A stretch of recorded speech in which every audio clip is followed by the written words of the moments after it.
انہیں نا امید نہیں ہونا ہے۔ میرے نبی نے فرمایا ان کے لیے میں ہوں، وہ میرے ساتھ ہیں۔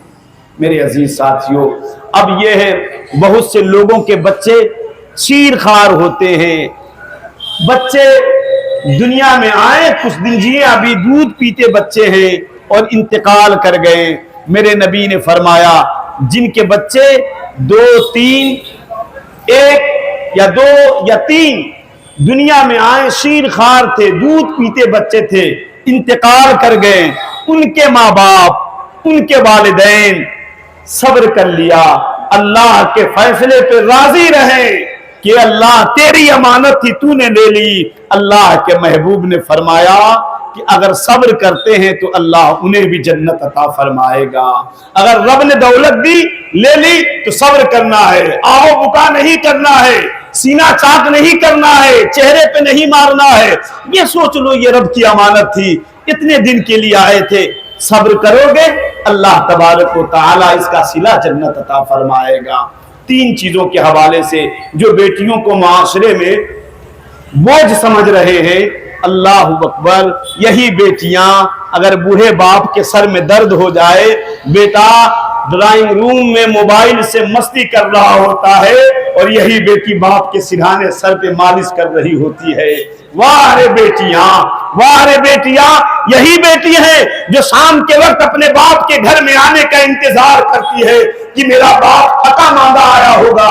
یہ میرا نہیں، آپ سب کا اپنا ذاتی تجزیہ ہے، آپ نے دیکھا ہوگا اگر باپ کا کوئی خیال سب سے زیادہ کرتے ہیں بیٹوں سے زیادہ تو ہماری بچیاں ہیں۔ جبھی تو میرے نبی نے فرمایا کہ اپنی بیٹیوں سے محبت اس لیے کرو کہ میں بیٹی والا ہوں۔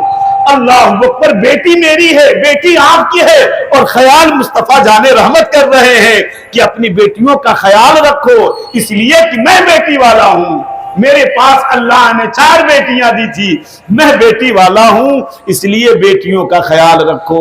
کل نبی کے زمانے میں بیٹیاں زندہ دفنائی جاتی تھی، دنیا میں آنے کے بعد ظالم باپ بوجھ سے کھینچ کر اسے مٹی میں دفنا دیتا تھا، مگر آج کا یہ ظالم معاشرہ، ٹیکنالوجی بڑھی، آج الٹرا ساؤنڈ کے ذریعے اگر پیٹ میں بچی ابھی بن رہی ہے، تیار ہو رہی ہے، یہ ظالم معاشرہ دنیا میں آنے سے پہلے اسے ختم کرا دے رہا ہے، اس کی زندگی کو چھین رہا ہے۔ مانا کہ ہندیہ حکومت کی جانب سے سخت پابندی ہے کہ کسی کا حمل ضائع نہ کیا جائے، مگر پردے کے آڑ میں آج بھی یہ کام ہو رہے ہیں۔ کیا زمانہ بدلا ہے؟ میرے بھائیوں، بیٹیوں کو بوجھ نہ سمجھو، آنے والا اپنا نصیب لے کے آتی ہے، آنے والی اپنے مقدر کو لے کے آتی ہے۔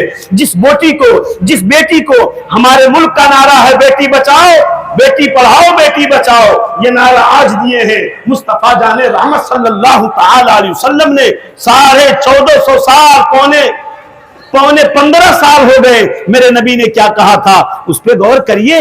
اللہ اکبر، کہ اللہ نے جسے بیٹی دی وہ ماں باپ کے لیے رحمت ہے، ماں باپ کے لیے رحمت ہے۔ اب باپ بوڑھا ہونے کے قریب ہے، اب تک بچپنے سے لے کر جوانی تک اللہ نے اس بچی کی حفاظت کے لیے، نگہبانی کے لیے باپ کو مقرر کر دیا، مگر اب باپ بوڑھا ہو رہا ہے، بیٹی جوان ہو گئی ہے، وہاں مذہب اسلام اب شوہر کے حوالے کر دیا جاتا ہے، اور حقوق شوہر کو کہ یہ تمہارے کفیل ہے، یہ تمہارے حاکم ہے۔ قرآن نے کہا الرجال قوامون علی النساء، میرے نبی نے فرمایا کہ خدا کے بعد اگر سجدہ جائز ہوتا تو شوہروں بیویوں کو حکم دیا جاتا کہ شوہروں کو سجدہ کرو، مگر یہ پیشانی صرف وحدہ لا شریک کی بارگاہ میں جھکے گی اور کسی کے سامنے نہیں جھک سکتی ہے۔ اگر جھکنا مقام بتانا تھا، نبی کی بارگاہ میں خاتون آئی، عرض کرنے لگی یا رسول اللہ شوہروں کے حق کیا ہے؟ میرے نبی نے فرمایا حق جاننا چاہتی ہو؟ سر سے پیر تک جسم میں زخم ہو، زخم میں پیپ ہو، اور عورت اپنی زبان سے صاف کرے اور سوچے کہ اس کا حق ادا کر دیا، حق ادا نہیں کر سکتی۔ میرے نبی نے فرمایا عورت اس حال میں مرے، عورت اس حال میں دنیا سے جائے کہ اس کا شوہر اس سے راضی ہے تو میرے نبی نے فرمایا کہ پھر جنت میں جانے سے صرف حائل کوئی چیز ہے، رکاوٹ کوئی چیز ہے، وہ موت ہے، مرے گی، شوہر راضی ہے، سیدھے جنت میں جائے گی۔ اے میری بچیوں، اے میری بہنوں، شوہروں کی خدمت کرو گے اللہ جنت عطا فرمائے گا۔ اب اس کا محافظ جوانی میں اس کا شوہر ہے، اس کے سارے اخراجات، ساری ضرورت کے سامان اب تک باپ کرتا تھا، نکاح کے بعد ان کے نان نفقہ، ساری ضرورتوں کی ذمہ داری اب شوہر کے ذمہ آ گئی۔ اب یہ بھی بوڑھے ہوں گے نا، شوہر بھی بوڑھا ہوگا، یہ بھی بوڑھا۔ اللہ نے دولت دی، بیٹا دیا، بیٹی دی، میرے نبی نے فرمایا ماں کے قدموں کے نیچے جنت ہے۔ اب وہ بیٹا بیٹی اگر ماں باپ کو ستائے، چاہے جتنی عبادت و ریاضت کرے، جتنی شب بیداری کرے، قرآن کی تلاوت کرے، خانہ کعبہ کا حج کرے، صدقہ و خیرات کرے، مگر ماں باپ اس سے راضی نہیں ہے تو یہ جوان جنت تو بہت دور، جنت کی خوشبو بھی نہیں پا سکتا ہے۔ میرے نبی نے فرمایا ماں کے قدموں کے نیچے جنت اور باپ جنت کا دروازہ ہے۔ میرے عزیز ساتھیوں، یہ اسلام کا حسن ہے، کتنا پیارا ہے، کتنا خیال کیا ہے۔ لوگ کہتے ہیں اس ملک میں نہیں، ہر جگہ، کہ اسلام میں مسلمانوں میں بچیوں کے ساتھ بہت ظلم ہوتا ہے، بہت جاستی ہوتی ہے۔ انہیں بتائیے کہ بچی پیدا ہوئی، میرے نبی نے فرمایا کہ وہ ماں باپ کے لیے رحمت ہے۔ آہا سبحان اللہ الحمدللہ، اب جوان ہوئی، کہا کہ شوہر کی خدمت کر لے گی، یہ خود جنتی بن جائے گی۔ ابھی یہ ہے، یہ بچی تھی، شادی سے پہلے ماں باپ عقد و نکاح کر دیں گے، ماں باپ جنتی اس بیٹی کے ذریعے سے، اور وہ بیٹی جب شوہر کی خدمت کرے گی تو یہ بیٹی جنتی، اور والد بچے اس کے بیٹے بیٹیاں ماں باپ کی خدمت کریں گے تو پھر وہ ماں باپ، رسول نے فرما دیا قدموں کے نیچے جنت ہے، باپ جنت کا دروازہ ہے۔ اس لیے میرے عزیزوں، وقت کی ضرورت ہے کہ اپنے ماں باپ کی خدمت کرے، اپنے ماں باپ کو، بوڑھے ماں باپ کو بوجھ نہ سمجھے، اپنے بوڑھے ماں باپ کو رحمت سمجھے، برکت سمجھے، اپنے بوڑھے ماں باپ کا ادھر دیکھیے، جانے دیجیے، درود پڑھ لیجیے، اللہم صلی علی سیدنا شفیعنا مولانا محمد بارک سلم صلاۃ و سلام علیک یا حبیبی یا رسول اللہ صلی اللہ علیہ وسلم۔ ایک اور جملہ بولتا ہوں، ہم سوچے تھے باپ کے حوالے سے، ایک یتیموں کا معاملہ، ایک شخص آیا اور اللہ کے رسول کی بارگاہ میں عرض کرنے لگا، یا رسول اللہ میرا دل سخت ہو گیا ہے، میرے دل پتھر جیسے ہو گئے ہیں۔ آدمی کو ہارٹ پڑتا ہے، وال بلاک ہو جائے تو بائی پاس سرجری کرا لیتا ہے، بلڈ پریشر ہو دوا لے لیتا ہے، یہ پریشانیاں ہوتی ہیں، مگر جب دل سخت ہو جائے تو کیا کرے؟ جب اس دل میں شقاوت آ جائے، شقاوت قلبی آ جائے تو کیا کرے؟ یا رسول اللہ دل سخت ہو گیا ہے، ایک دوسرے کے ساتھ مروت نہیں کرتا، نرمی نہیں کرتا، جملے ہر وقت چلچلاہٹ، غصہ، خنس رہتا ہے۔ میرے نبی نے فرمایا، اللہ اکبر، میرے نبی نے فرمایا کہ یتیم کی کفالت کرو، یتیم کی ضرورتوں کو پورا کرو، ان کے خرچے کا خیال کرو، اللہ دل کی سختی کو دور فرما دے گا، اللہ قلب کو ملائم فرما دے گا۔ اور ایک مقام پر ایک صحابی آئے کہ یا رسول اللہ میرا دل سخت ہو گیا ہے، نبی نے فرمایا ماں زندہ ہے؟ کہا نہیں یا رسول اللہ۔ ماں کی بہن تمہاری خالہ زندہ ہے؟ کہا ہاں یا رسول اللہ خالہ زندہ ہے۔ میرے نبی نے فرمایا جس طرح ماں کی خدمت کرتا تھا اپنی خالہ کی خدمت کر، اللہ دل کی سختی کو دور فرما دے گا، اللہ قلب کو ملائم کر دے گا۔ جس اسلام نے ماں کے بہن کو یعنی خالہ کو کہا ہے خدمت کرو، تو دل جو سخت ہے پتھر کی طرح ہے ملائم ہو جائے گا۔ اپنے دل کو نرم کرنا ہے۔ اگر خالہ زندہ ہے، ماں نہیں ہے، ماں ہے تو ماں کی خدمت کرو، خالہ ہے تو خالہ کی کرو، اور یتیم ہے تو یتیموں کی کفالت کرو۔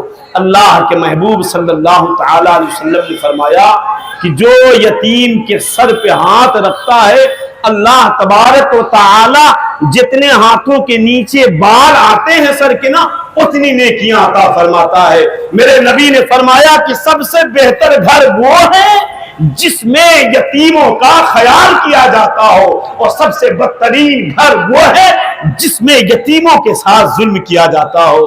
اللہ کے محبوب نے یہ نہیں کہا